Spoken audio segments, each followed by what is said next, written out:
Hi, I'm Brian Icenhower, and I have the pleasure of being with you today with a good friend, coaching client, and Eisenhower coaching and consulting coach himself, Rick Fuller. Rick, welcome. Hey, thanks, Brian. Good to be here. Yeah, it's great to have you. Rick and I work together on a lot of different levels. He's up in the San Francisco Bay Area and just has an amazing team.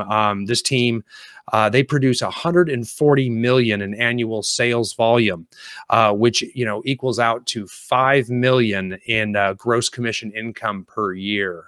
These guys are a powerhouse team. And they dominate their markets in a variety of ways. But what I think is so unique, and what I asked Rick to be on with us today, is to share with you. He's taken his team and expanded into multiple markets in the South Bay area, and the way he's done that and put structure behind his now real estate expansion team is phenomenal. And we want to share that with you today, both visually and out of Rick's mouth. So, Rick, I'm gonna turn it over to you and let you kind of explain a little bit about the structure of your team. Yeah, you bet, Brian, and you've been a big help to that. So thank you very much. So we have a main office, and then we have expansion offices, Brian, in our county, and those expansion offices about 30 minutes or so apart from one another. Our main office houses all of our administrative transaction coordinators, our ISA, we call them concierge. They're all housed in our main office. And then our branch offices have our sales team members, and we have small groups that operate from those expansion offices. And that way we run efficiently, effectively, and we're able to be really responsive. The nice thing about the San Francisco Bay Area is we've got a lot of people. Our county has 1.2 million people, but we've got a lot of work to do, a lot of people we can serve here in our community. That's amazing. That's amazing. How about we show them your org chart so you can kind of show them what it looks like? Sure. Yep.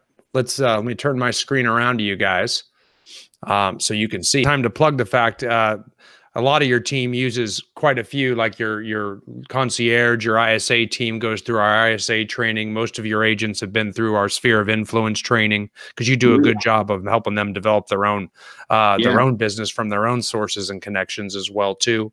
So yeah, these guys use it all. You're very learning based as a leader, and it shows up in your team's results. Well, Brian, your tools, honestly, they're fantastic. We use, in order to be a leader within our company, you have to have three skill sets. You've got to, of course, be a leader. You've got to be a producer. Nobody wants to work with somebody that isn't doing it themselves. And you got to be a recruiter. And so we also use your recruiting module so that we can find new team members that fit our team culture and what makes us unique.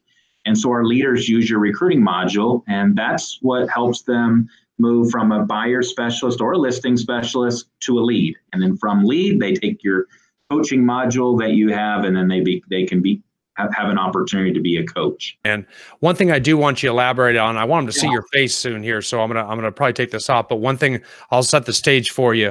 I want you to explain the basis, because you do operate in a lot of small groups in each area with a leader, and then a couple buyer specialists and a showing specialist in each group. And I kind of want to, I'd like for you to explain, same with on the listing side and the buyer side within all your offices, you make sure there's a lot of accountability and direction and mentoring for everyone, so people don't get lost in the crowd, and that there is everybody is getting trained, mentored, and held accountable. So I'm gonna switch. I'm gonna switch us away from this so I can bring you back. Yeah, there you are. Yep. And so why don't you explain the concept behind that and how that works for you? Well, there's several thoughts behind the small groups. By having a lead specialist that then has only a couple of team members, there's greater retention. The relationships are deeper. There's an old saying that people don't leave companies, they leave bosses, right? They leave employers, they leave their supervisors. So this allows small groups to be formed. And what I've realized is that within a small group, if you have a small group A, small group B, small group C, there's a lot of benefits to that. One is there's a natural gamification that takes place. Like one typically is a better converter, a better lead generator. So we're able to look at that and say, well, okay, there's some best practices Group A can learn from Group B, and in certain things, Group C can learn from Group A. And so we can compare and contrast and pick those best practices. Yeah, and I think your team creates a certain amount of really healthy competition too between the groups. You know, that natural gamification takes place where our team members are, man, I can't believe what Group B is doing. Let's find out and let's do it the same. And so the small groups helped us do that. It also helped with retention. It's just the fact that when team members join, they form a small group. They're connected. They're building relationships. They're learning, growing together. They're being challenged together. So the small groups have been very valuable. And the other thing that the small group concept has really helped us with, Brian, is that when you have multiple leads, you have team members that you can pull from to be coaches. And so we can now have developmental roles where team members are learning what it's like to be a coach, and we can kind of teach and train and guide them using a lot of the ICC Online Learning Center tools. And so now we have several team members that can be promoted to a coach.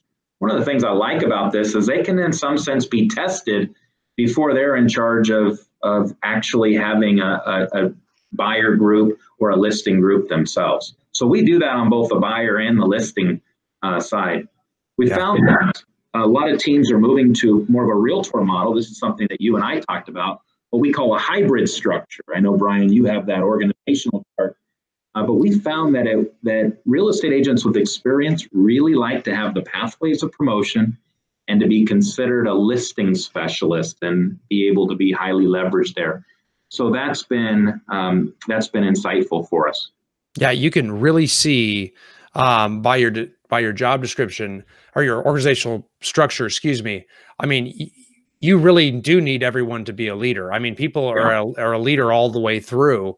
The minute they move out of that basic training, I mean, they're starting to learn. I mean, you got buyer's agents, you know, leading showing specialists, and you know, you've got lead buyer's agents leading buyer's agents. Then you've got buyer's coaches leading. I mean, so you're always going to be getting better as a leader, better as a mentor, better as a trainer. And it's a great testing ground. I mean, by the time you get a listing coach, I mean, you've got someone who's proven themselves multiple times over and really learned how to lead, and you've seen. And because you're not limiting it to one lead or one coach, there's others you can learn from and compare and contrast in how people are doing.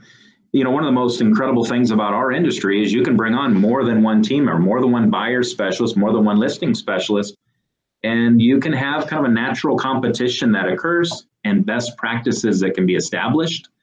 I love that fact of our industry that we can do that, and that's been very, very helpful. And our team members become better because of it.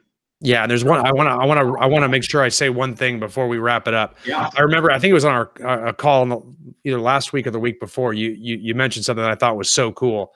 You mentioned, what it feels like this structure can grow. Yes, with unlimited leaps and bounds now, because you do have the systems in place. It feels like that your team can grow as quickly as you want it to. With this structure. That's exactly right, Brian. There was really no limit now to our team. It's completely scalable.